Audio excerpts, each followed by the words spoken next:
Bueno, qué hermoso es venir aquí y poder meditar la palabra del Señor. Y el mensaje de hoy está titulado como Paradojas de la Fe. Vamos a estar estudiando el libro de Jonás en unos breves domingos, unos pocos domingos. El caso de Jonás, porque Jonás es un libro hermoso, tiene 4 capítulos. Yo los quiero invitar a que lo estén leyendo durante este tiempo. Y vamos a descubrir por qué en este libro hay algunas paradojas. ¿Sí? ¿Qué sería una paradoja? Es como una situación que aparenta ser contradictoria, que no le encontramos una solución lógica, ¿no? Por ejemplo, ustedes ven aquí una escalera. No sé si alcanzan a ver que por un lado la escalera baja, después como que sigue bajando, después sigue bajando, pero como que volvió al principio. ¿Logran captar esa ilusión óptica, no? Eso es una paradoja, es como, pero no entiendo, ¿cómo es esta? ¿Cuál es la solución a esto? No lo comprendo. Pareciera que es contradictorio, ¿no es cierto? Ahora, la paradoja de la fe, el título de este mensaje, porque el relato nos va a revelar que la fe no la podemos poner dentro de una cajita. No podemos decir, bueno, la fe es ABC y listo, ya resolvimos todos los misterios de Dios. Porque el Señor, por ejemplo, pensemos en el misterio de la Trinidad. A alguien le cabe en la cabeza el misterio de la Trinidad, tanto misterio, pero a la vez esto nos hace caer ante los pies del Señor, al ver que ese misterio es maravilloso, es un misterio de amor. Entonces vamos a reflexionar cómo podemos ver esto en el libro de Jonás, ¿sí? Para eso vamos a disponer nuestro corazón para que esta palabra, esta espada, ¿sí? Traspase lo más profundo de nuestro ser. Así que te quiero invitar a que oremos antes de leer el texto bíblico. Y ahí donde estás, pídele al Señor: Señor, vengo ante ti tal como soy y te pido que tu palabra traspase lo profundo de mi ser, porque tú conoces lo profundo de mi interior. Padre, te pedimos en el nombre precioso de Jesús que al leer tu palabra, al meditar tu palabra, esta cale profundo dentro de nosotros y haga la obra que tú has venido a hacer aquí en medio nuestro. Venga tu reino, Padre, en el nombre poderoso de Jesús. Amén. Vamos a leer entonces el capítulo 1 de Jonás, que dice así: La palabra del Señor vino a Jonás, hijo de Amitai, y le dijo: Levántate y ve a la gran ciudad de Nínive y predica contra ella, porque hasta mí ha llegado la maldad de sus habitantes. Y Jonás se levantó para irse a Tarsis y huir de la presencia del Señor. Descendió a Jope y halló una nave que partía para Tarsis. Entonces pagó su pasaje y para alejarse de la presencia del Señor subió a bordo, dispuesto a irse con ellos a Tarsis. Pero el Señor hizo que en el mar se levantara un fuerte viento y se desató una tempestad tan grande que parecía que la nave se iba a partir. Los marineros tenían mucho miedo y cada uno de ellos clamaba a su Dios. Entonces se echaron al mar los enseres que había en la nave para deshacerse de ellos. Jonás, en cambio, había bajado al interior de la nave y se había echado a dormir. Así que el patrón de la nave se le acercó y le dijo: ¿Qué te pasa, dormilón? Levántate y clama a tu Dios. Tal vez tenga compasión de nosotros y no perecemos. Los marineros decían cada uno a sus compañeros: Vengan, echemos suertes para saber por culpa de quién nos ha sobrevenido este mal. Y echaron suertes, y la suerte recayó sobre Jonás. Entonces ellos le dijeron: Dinos ahora, ¿por qué nos ha sobrevenido este mal? ¿A qué te dedicas? ¿De dónde vienes? ¿Cuál es tu país? ¿De qué pueblo eres? Y él les respondió: Soy hebreo y temo al Señor, Dios de los cielos, que hizo el mar y la tierra. Aquellos hombres tuvieron mucho miedo y le dijeron: ¿Por qué has hecho esto? Y como sabían que Jonás huía de la presencia del Señor, pues él mismo se lo había dicho, le dijeron: ¿Qué haremos contigo para que el mar se calme? Y como el mar se iba embraveciendo más y más, Jonás les respondió: Pues agárrenme y échenme al mar, y el mar se calmará.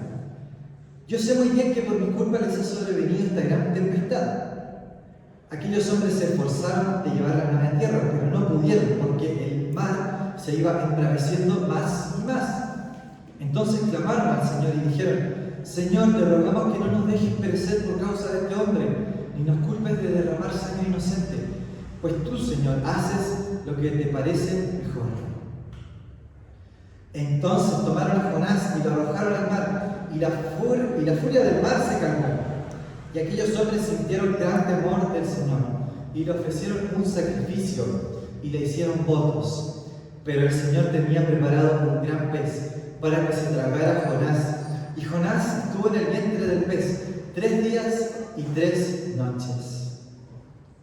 Hasta ahí está el texto bíblico. Es fascinante esta historia, a mí me encanta. Y vamos a ver entonces algunas paradojas. La primera paradoja es el profeta que huye de Dios, como pregunta, ¿no es cierto? Porque nos dice ahí el texto bíblico, la palabra del Señor vino a Jonás, hijo de Amitai, y le dijo: levántate, ve a la gran ciudad de Nínive y predica contra ella, porque hasta mí ha llegado la maldad de sus habitantes. Y Jonás se levantó para irse a Tarsis, huir de la presencia del Señor. Y después, luego lo repite, ¿no es cierto? Dice, si sigue el versículo 3, descendió a Jope y halló una nave que partía para Tarsis, pagó su pasaje para alejarse de la presencia del Señor. O sea, repite 2 veces esto de que Jonás quiere huir de la presencia del Señor. La pregunta es, ¿se puede huir de Dios? Si Dios es omnipresente, ¿se puede huir de Dios? El salmista decía en el Salmo 139, si yo quisiera ministrar mi habitación en lo más profundo, ahí me encontrará tu mano. O sea que esa pregunta se parece a esta. ¿Podemos ocultarle algo a Dios? No, ¿no es cierto? También la respuesta es que no, porque así como Dios es omnipresente, también es omnisciente, también lo sabe todo. Entonces, podríamos preguntarle a Jonás: Jonás, ¿por qué estás huyendo de Dios? ¿Qué cosa no quieres enfrentar? ¿No sabes que no puedes huir de su amor? Porque ahí está el Señor, siempre va a estar fiel. El Señor siempre va a estar fiel. La palabra dice: si somos infieles, Él permanece fiel porque no puede negarse a sí mismo. Entonces, la misma naturaleza de Dios está su fidelidad y no puedes huir de Dios. Sí puedes desobedecerle a Dios. Jonás está desobedeciendo a Dios, pero huir de su presencia no, porque el Señor sabe dónde estaba Jonás, o no, sabía. Porque cómo termina el relato, pero el Señor mandó un pez y tomó a Jonás, ¿cierto? Entonces, vamos a ver que el profeta intenta huir, y nosotros también a veces intentamos huir de Dios, de forma consciente o inconsciente. Entonces, yo dije, ¿cómo habrá sido el recorrido del profeta si lo ponemos en Google Maps? Hice un ejercicio ahí como medio tecnológico ya, y les quiero mostrar, ¿sí? El profeta tiene el siguiente viaje, que nos dice Google Maps, ¿ya? Sabemos en 2 de Reyes 14:25 aparece el profeta Jonás mencionado y aparece de dónde era, ¿sí? En el libro de Jonás no nos dice dónde era, pero 2 de Reyes 14:25 nos dice que Jonás era de una ciudad llamada Gat-Hefer, que sería un distrito de Nazaret. ¿Algo le suena eso? ¿De dónde Jesús? Jesús de Nazaret, ¿cierto? Entonces, si Jonás y Jesús hubieran sido de la misma época, hubieran sido vecinos, digamos. Vecinos ahí al ladito, ¿sí? Así que podríamos pensar que también Jesús conocía esta historia de Jonás por una cuestión también geográfica, no solamente bíblica. O sea, si Jesús vivía en Nazaret, ya era conocido que este profeta era de Nazaret, ¿no? Era cerquita de la zona. Y Jonás desde ahí debía ir a Nínive, que sería actualmente Irak. O sea, debía ir hacia el noreste, ¿sí? Como dice la flechita, y no fue hacia allá, sino que fue hacia el suroeste, hacia el puerto, para huir del Señor. O sea, según el mapa, ¿ya? Jonás debía entonces ir hacia un lugar que era un lugar como donde había mucha gente impía, Nínive, gente que no buscaba a Dios, gente que estaba apartada de Dios. Por eso el texto dice que la maldad subió delante del Señor y el Señor ya, esto es demasiado, ¿no es cierto? Entonces Jonás decide irse más bien al sur, oeste, siempre me confundo, al suroeste. Y esto sería entonces así, que sería el viaje de donde era Jonás, de Jar-Jefer a Jope, 5 días a pie. La espera en el puerto habría sido de 2 a 7 días, ya tenemos ahí como 12 días. Y después de allí zarparía en un barco a lo que en esa época era el extremo del mundo, Tarsis. Entonces, el viaje original era hacia el sureste. Y sin embargo, Jonás, noreste, gracias, que están atentos ahí. Sin embargo, Jonás decide irse al extremo del mundo. Pensemos que en esa época ese era el extremo del mundo, era el mundo conocido. O sea, Jonás se quiere ir lo más lejos posible a Tarsis, lo más lejos posible, no solamente lo más lejos posible, sino que el versículo 3 dice que pagó su pasaje para alejarse de la presencia del Señor. O sea, no solo lo más lejos posible, sino lo más caro posible. ¿Por qué? Porque un viaje hasta allá era como de 3 meses, por lo menos, ¿sí? Entonces, carísimo. Imagínate un viaje, pagarse así, en esa época un viaje así, de largo, pagarse la comida de 3 meses. También cada marinero tenía que llevar cada persona tenía que llevar su comida, ¿no? O sea, carísimo. La desobediencia le estaba saliendo cara, ¿no es cierto? ¿Hasta ahí me sigue? Tenía que huir. Y eso era el triple de tiempo de lo que debía tomarle el haber obedecido a Dios y de ir efectivamente a Nínive, pero no lo hace. Y Jonás va en sentido contrario, ¿sí? Y ahí está la paradoja. Un profeta que no quiere profetizar. Entonces, ¿cómo se ve? Y el texto lo dice de una forma muy hermosa, poética, digamos también, que esta desobediencia es como un camino descendente hacia abajo en la vida de Jonás. Porque Jonás, de Jar-Jefer, va a Jope, ¿sí? Y después dice lo siguiente: descendió a Jope, ojo, descendió, es un camino descendente, descendió a Jope. Y hay una nave que partía para Tarsis, pagó su pasaje para alejarse de la presencia del Señor. Después, más adelante, incluso dice que entró a la nave. O sea, es como que va cada vez más hacia adentro, cada vez más descendente esta desobediencia. A Jope, al interior de la nave, al mar, al interior del mar, al interior de un pez. O sea, es una desobediencia que es como escalonada, ¿sí? El pecado es como bajar una escalera descendente, ¿sí? Es como enfriarse. Primero, por ejemplo, dejamos de orar, luego sin darnos cuenta entramos en preocupaciones y luego cuando estamos ahí ya es mucho más fácil tener menos paciencia, perder el dominio propio, y es como una escalera descendente en nuestra vida. Así que la verdad es que criticar a Jonás para nosotros es fácil, porque decir, pero ¿cómo Jonás no obedeciste a Dios? ¿Cómo no quisiste profetizar si eres un profeta de Dios? Pero nosotros no estamos lejos de eso. ¿Cuántas veces el Señor nos dice, che, llama a esta persona que la está pasando mal y la persona no te cae bien? Por ahí le eludimos, ¿no es cierto? O muchas veces ya directamente nos lanzamos directamente a pecar sabiendo que es algo que no nos hace bien, ¿no? El pecado entonces tiene esta muestra como forma de escalera, ¿sí? No es tanto como un pozo, así como, uy, pequé sin querer, no sabía y pequé. No, pecamos, nos lanzamos al pecado y seguimos pecando. Entonces, esto requiere de parte nuestra un arrepentimiento. Entonces vemos esta gran paradoja, que el profeta intenta huir de Dios, ¿ya? Pero esta paradoja va a resplandecer con una belleza especial cuando vemos la siguiente paradoja, ¿ya? Y es la de los paganos piadosos. ¿Cómo es eso? Parece que aquí se invirtió la ecuación, que el profeta que debía mostrar piedad no la tiene, pero los paganos que debían mostrar impiedad tienen piedad. Es raro eso, ¿no? Es una paradoja. Entonces, vamos a ver cómo Dios usa la vida de un profeta rebelde para atraer hacia sí mismo a paganos que adoraban a otros dioses. Y esta es la paradoja: paganos que empiezan a mostrar un temor del Señor. Versículo 4 dice: pues el Señor hizo que en el mar se levantara un fuerte viento y se desató una tempestad tan grande que parecía que la nave se iba a partir. Los marineros tenían mucho miedo y cada uno de ellos clamaba a su Dios. Cada uno de ellos hacía lo que lo que entendía que debía hacer, ¿no? Porque hay un dicho que dice que cuando el avión se está cayendo, hasta el ateo se pone de rodillas a orar, ¿no? O sea, tipo, si hay un Dios, si hay algo, por favor rescátame o si no, me muero, ¿no? Es por lo menos como un instinto de supervivencia. Entonces, mientras los paganos oraban a sus dioses, y aquí está la paradoja, Jonás, ¿qué está haciendo? Durmiendo. Dice, Jonás en cambio había bajado al interior de la nave.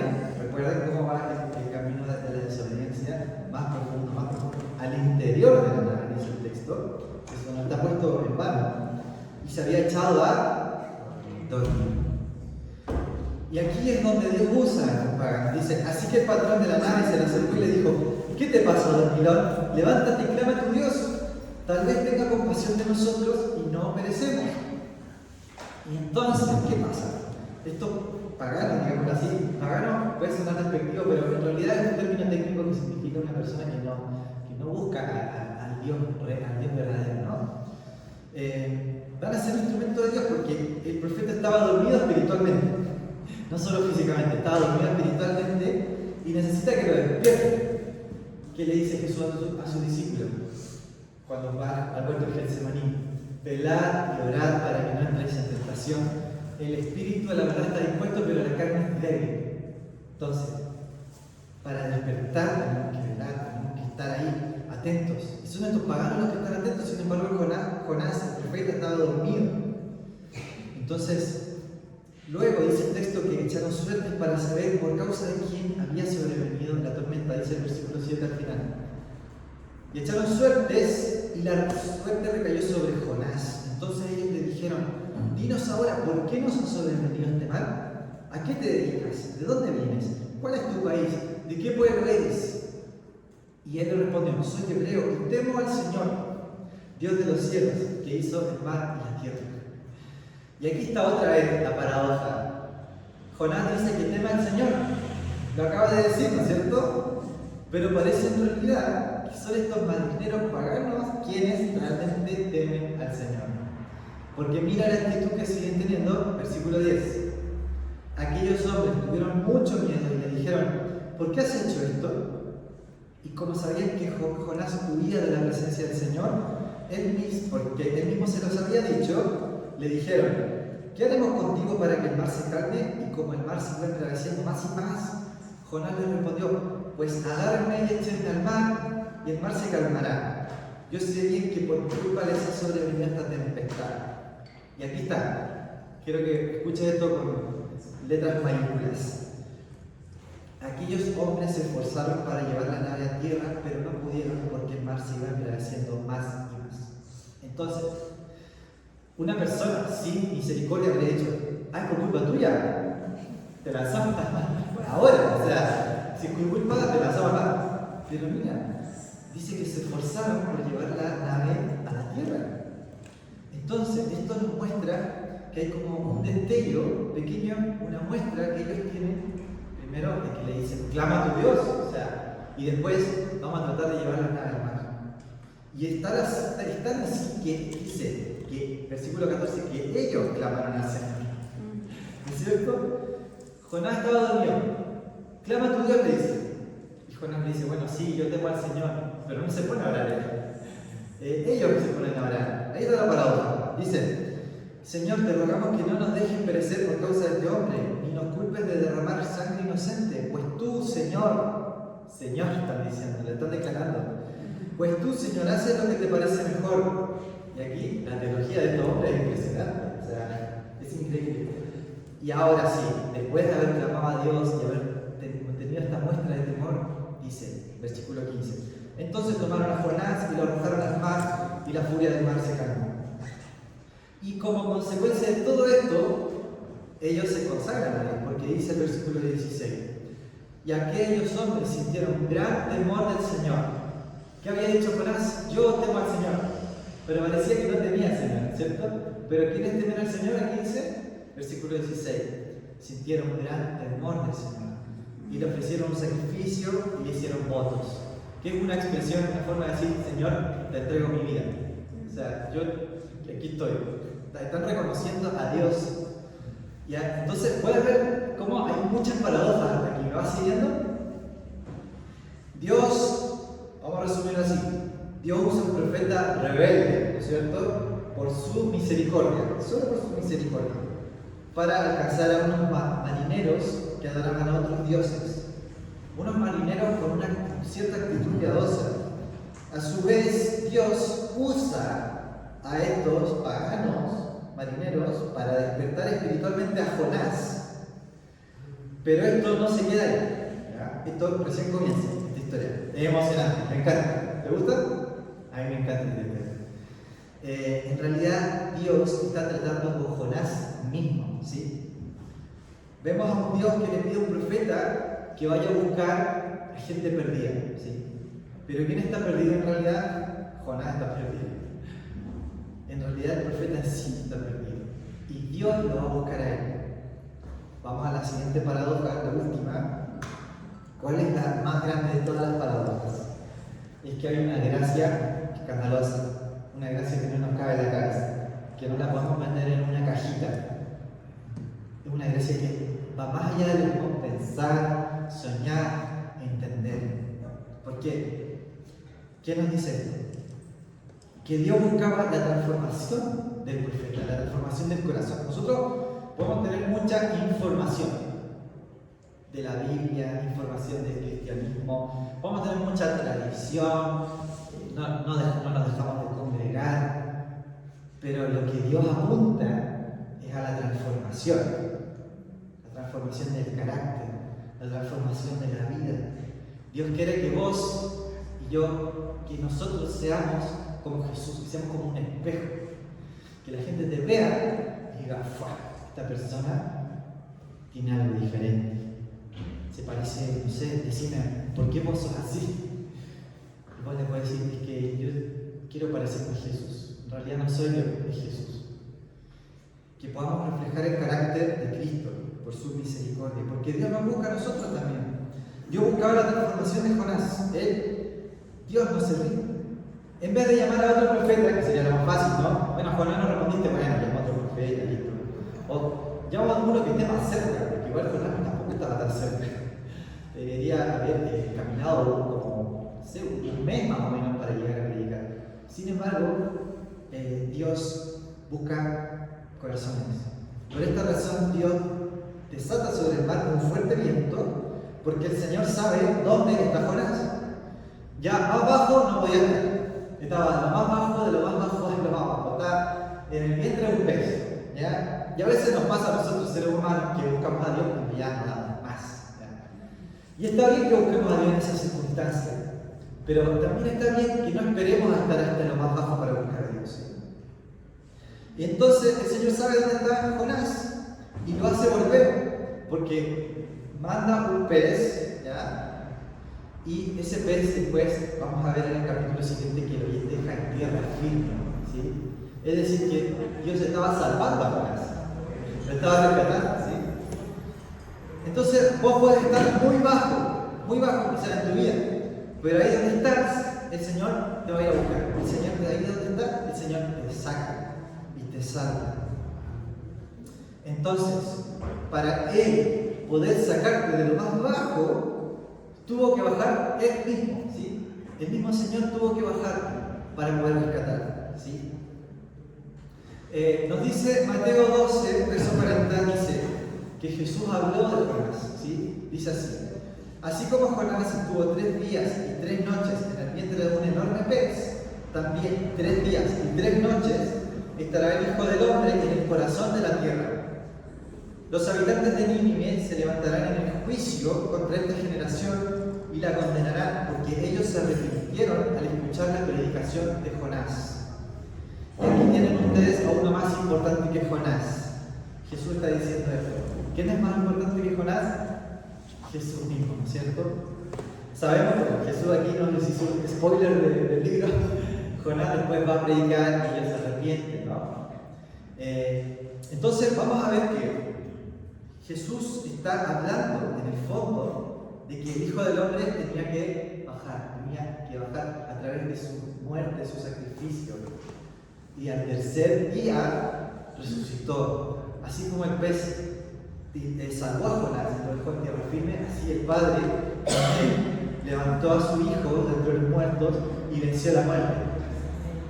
¿Viste que hay un versículo que dice que el Señor lanza a lo profundo del mar y los pecados no se acuerdan más de ellos? Eso es porque Él se tuvo que lanzar a lo profundo del mar. Es porque Él tuvo que pagar en su cuerpo el sufrimiento, no solamente físico, sino también el peso de la ira de Dios sobre su Hijo que debía ser, sobre tu pecado. Los marineros estaban diciendo, ¿quién? ¿Por qué nos ha sucedido esto? Y era porque había alguno que había desobedecido. ¿Sabías que la Biblia dice que nosotros, cada uno de nosotros, no hay quien busque a Dios, dice la Biblia? No hay ni siquiera uno, no hay un justo, no hay quien busque a Dios. Pero Jesús, el Hijo de Dios, el justo, Él sí, en obediencia al Padre, estaba tomando tu lugar. Y por eso es que entonces podemos ver esta gracia escandalosa. La mayor de todas las paradojas del mundo, del universo, es que el Hijo único de Dios se hizo carne por amor a vos y murió tu pecado y venció la muerte. Y entonces, la buena noticia del Evangelio la vemos profetizada en este relato. Jonás es una expresión profetizada de Jesús.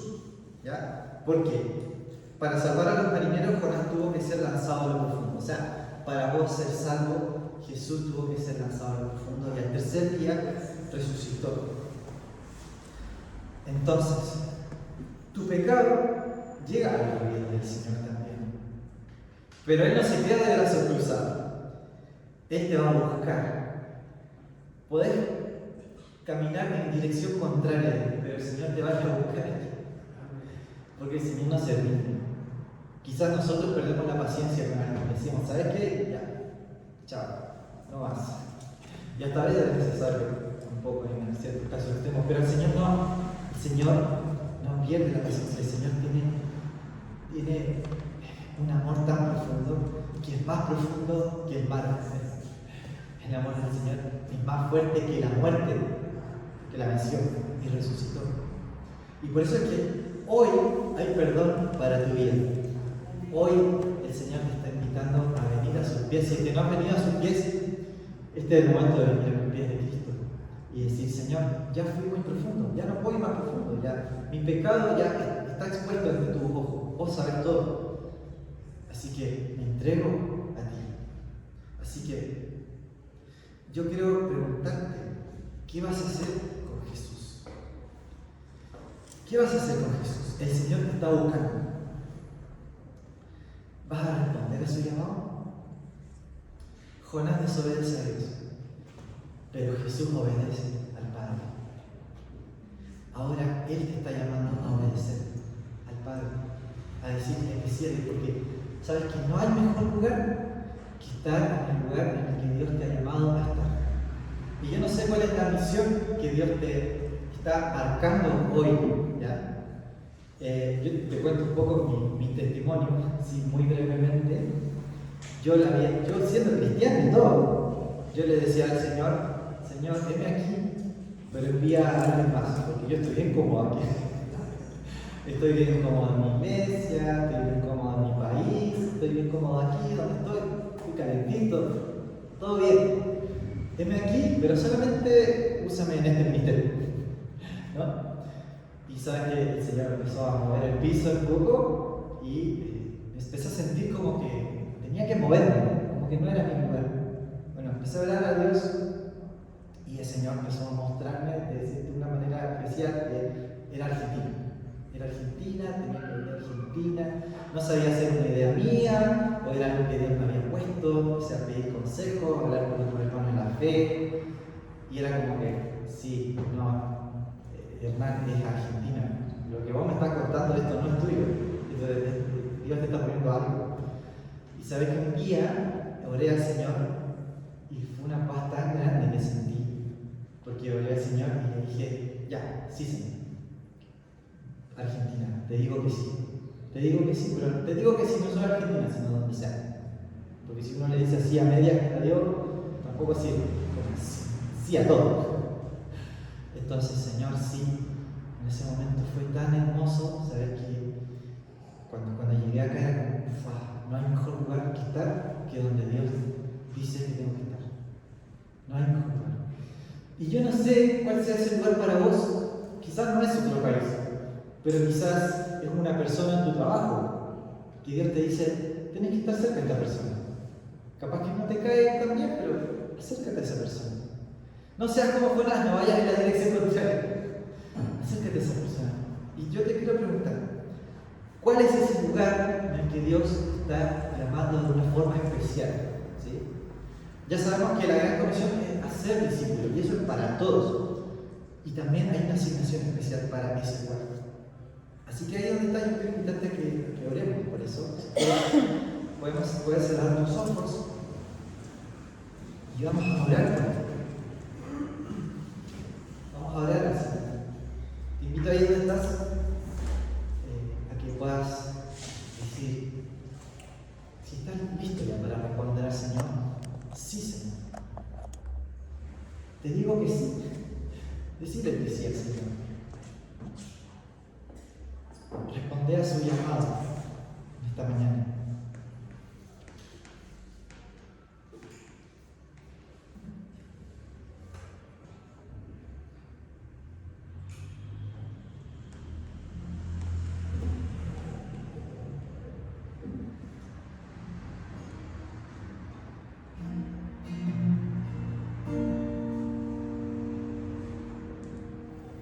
Mientras oraba al Señor, yo voy a cantar una canción.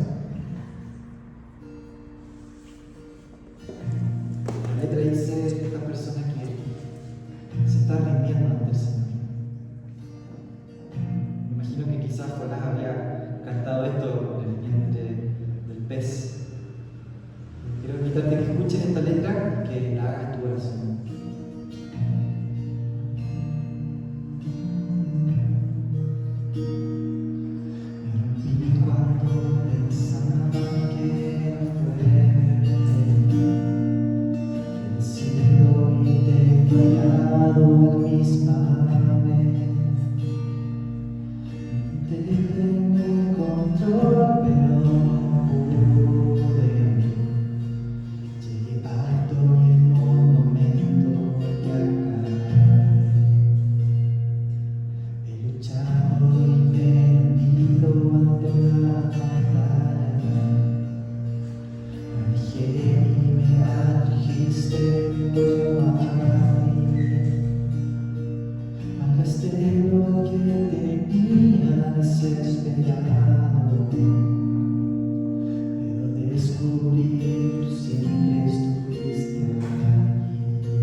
Ahí donde estamos, tú nos vas a buscar, Señor.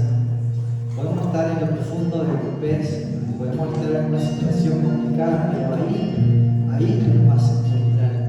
Porque ahí nos fuiste a buscar, Señor. Porque tú mismo, Señor, te hiciste hombre, descendiste, Señor, a lo profundo para vencer la muerte, para romper el poder del pecado en nuestras vidas. Por tu gracia podamos tener perdón de pecado en un nuevo corazón, Señor. Gracias, Dios. Así que si quieres hacer esta tu oración, Señor, puedes decirle: Dios, perdona mis pecados. Vuelvo a ti, Señor. Vuelvo a ti. Te entrego mi corazón. Te necesito, Señor Jesús. Vengo a ti. Gracias porque tu amor me ha recibido, Señor. Y tú me has dado un nuevo corazón. Gracias, Padre. Gracias por este hermoso tiempo que podemos pasar reflexionando en la obra de Cristo Jesús en la cruz, que se dio por nosotros pecadores para salvación, para tu gloria, Señor. Gracias por tu palabra, Señor. Que siga haciendo efecto, que siga repitiéndose estos versículos a nosotros en la semana, Señor. Y ahora ponemos en práctica también, Señor, al terminar este tiempo y la reunión, Señor, aún, que tú nos enseñes y nos guíes a poder ir, Señor, ahí donde tú nos has enviado, Señor, a ser obedientes y a caminar en una obediencia radical. Por tu gracia, Señor.